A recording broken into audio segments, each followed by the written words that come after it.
ठीक है। और वहीं पर आपका जो अनसिमेट्रिकल है, जिसमें आ गया जैसे एनिसोल आ गया, एरोमेटिक हो गया, साथ में अगर एलिफेटिक लेना है तो CH3, CH2O, CH3, ये आपका एलिफेटिक हो गया। तो इस तरह के ईथर्स भी हो सकते हैं। Understood? So this was the different types of ethers. यहां तक अगर सभी को क्लियर हो गया है, then you can put a thumb impression.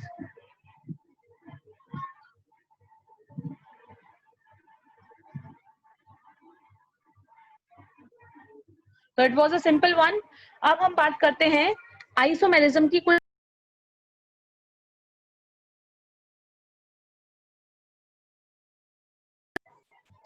Isomerism में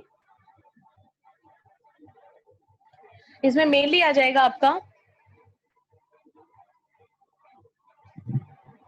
मेटामर्स। बाकी तो सब सिंपल है। एक होता है चेन आइसोमर हो सकते हैं, एक आपके पोजीशन आइसोमर हो सकते हैं। इनके अलावा जो मेन है बेटा वो मेटामर्स है। मेटामर्स आपको ऑलरेडी बताए हुए हैं, ये वो आइसोमर्स होते हैं जिसमें लेंथ, ऑक्सीजन के दोनों तरफ carbon chain length will be different. Like if we have CH3, CH2O, CH2, CH3, ethoxy ethane, इसको इसी तरीके से भी लिखा जा सकता है, CH3O, CH2, CH2, CH3। अब ये बन गया मिथॉक्सी प्रोपेन। लेकिन ये दोनों अगर आप इन दोनों को देखोगे तो कार्बन का नंबर, ऑक्सीजन का नंबर, हाइड्रोजन का नंबर सब में दोनों सेम है। So these two are example of metamers. Clear है? What are metamers? नोट करो, लिखो फटाफट। Those isomers, everyone note down. Manish लिखें। Those isomers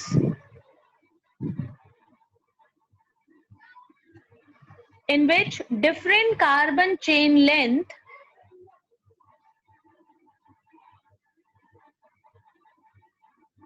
on the either side of functional group, on the either side of functional group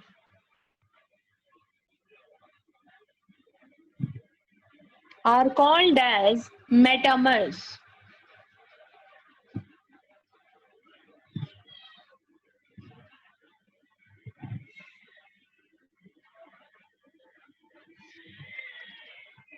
Clear?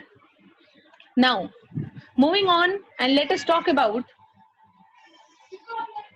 the methods of preparation.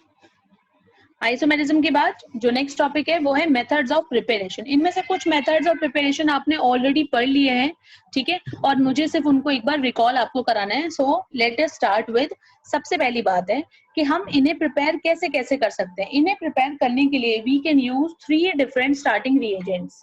हम सबसे पहले alcohol को use कर सकते हैं, अल्कोहल से ईथर को बना सकते हैं। इसके अलावा हम अल्काइल हैलाइड को भी चूज कर सकते हैं। अल्काइल हैलाइड को स्टार्टिंग मॉलिक्यूल की तरह से यूज करके उससे भी ईथर्स को प्रिपेयर किया जा सकता है। और ग्रिग्नार्ड रिएजेंट RMGX, इनको भी हम यूज कर सकते हैं। अब बात करते हैं अल्कोहल से कैसे कैसे बनाएंगे। अल्कोहल में एक तो कर सकते हैं डिहाइड्रेशन, अभी किसी ने बोला भी था शायद। डिहाइड्रेशन करने के अलावा अनदर वे इज कैटलिस्ट को यूज करके, एल्यूमिना को यूज करके डिहाइड्रेशन कर सकते हैं। और जो थर्ड है कि हम उसको और कैसे बना सकते हैं, डाईएजोमीथेन को यूज करके बना सकते हैं। और एक कर सकते हैं डायरेक्ट एडिशन। इनमें से ये दोनों मेथड्स नहीं है, ये दोनों आप ऑलरेडी पढ़ चुके हो, ठीक है। अल्काइल हैलाइड से प्रिपेयर करने के 2 तरीके हैं। एक है विलियमसन सिंथेसिस, जो सबसे ज्यादा इंपॉर्टेंट मेथड है प्रिपरेशन का ऑफ ईथर। यहां से क्वेश्चन बहुत बार पूछा जाता है, ठीक है। विलियमसन सिंथेसिस के अलावा जो नेक्स्ट मेथड है वो है कि अल्काइल हैलाइड को सिल्वर के ऑक्साइड के साथ हीट करते हैं, तो विद Ag2O। क्लियर? और जो ग्रिग्नार्ड रिएजेंट है, ग्रिग्नार्ड रिएजेंट से कैसे बनाएंगे उसके लिए एक सिंपल रिएक्शन है, वो मैं आपको साथ साथ बता दूंगी. So let us start with the methods of preparation. सबसे पहला है उसमें अल्कोहल से बनाना, फ्रॉम अल्कोहल्स. और अल्कोहल में सबसे पहला था by using concentrated H2SO4.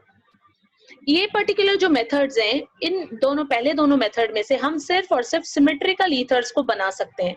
We can not prepare unsymmetrical ethers by this method. क्यों? क्योंकि जब हम ईथर यूज जो भी अल्कोहल यूज कर रहे हो, जैसे आपने यूज किया मीथेनॉल, मीथेनॉल में कंसंट्रेटेड H2SO4 डालना है और उसे हीट करना है. ज्यादा हीट नहीं करना, 413 केल्विन तक ही हीट करना है, उससे हाई टेम्परेचर पे हीट नहीं करोगे. ठीक है. And in this way 2 molecules will be used. दोनों मॉलिक्यूल में से एक वाटर का मॉलिक्यूल निकल जाएगा और आपके पास मिथॉक्सीमीथेन बन जाएगा. इसी तरीके से अगर आपने सपोज इथेनॉल यूज किया, सिमिलर कंडीशंस डाली, तो फिर इथॉक्सी इथेन या जिसको कॉमनली बोलते हैं डाई इथाइल ईथर, ये बन जाएगा. तो जब भी कंपाउंड बनेगा वो कैसा बनेगा? सिमेट्रिकल ईथर बनेगा, अनसिमेट्रिकल नहीं बनेगा. ये था फर्स्ट, डिहाइड्रेशन. सेकंड वन जो है वो है बाय यूजिंग एल्यूमिना. एल्यूमिना के साथ भी सिमिलर रिएक्शन होती है. जैसे आपने सपोज ले लिया इथेनॉल, इथेनॉल के साथ कंसंट्रेटेड H2SO4 की बजाय Al2O3 के साथ जब आप हीट करोगे तो हीटिंग टेम्परेचर रखना है 513 से 523 केल्विन के बीच में. ठीक है, ऐसा याद आ रहा है. 613 केल्विन जब लिखा जाता है तो अल्कीन बन जाती है, और जब हम लो टेम्परेचर रखते हैं तो ईथर बन जाता है. तो ये रिएक्शन ऑलरेडी बताई हुई है, सिर्फ उसका रिपीटिशन कर रही हूँ.